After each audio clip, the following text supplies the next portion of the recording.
This is a 12-volt automotive bulb. It actually has two filaments inside, a 21-watt filament and a 5-watt filament. Let's focus on the 12-volt 5-watt filament. According to Ohm's law, the resistance should be about 28.8 ohms.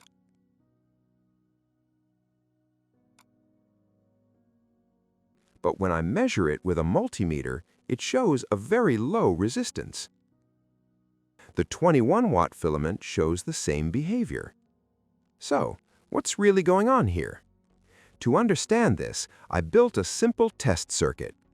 I connected two 2.2 ohm resistors in parallel and placed them in series with the bulb. I'm using two resistors in parallel because I don't have a 1 ohm resistor right now.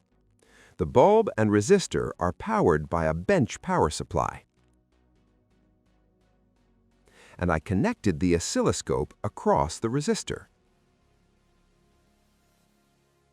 This resistor acts as a current sensor, allowing us to observe how the current changes over time.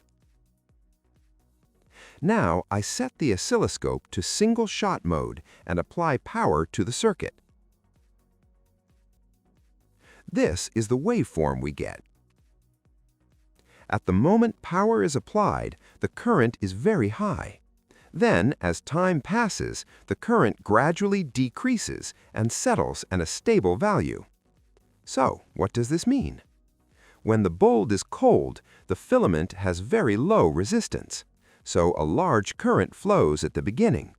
But as current flows, the filament heats up very quickly. And as the temperature increases, the resistance also increases. This higher resistance reduces the current, and the system reaches a stable operating point. This effect is called the temperature coefficient of resistance. In simple terms, hot metal resists electricity more than cold metal. So, your multimeter is not wrong. It is simply measuring the bulb when the filament is cold. But in real operation, the filament is hot, and the resistance is much higher. If we take the measured voltage and current values and plug them back into an Ohm's law calculator,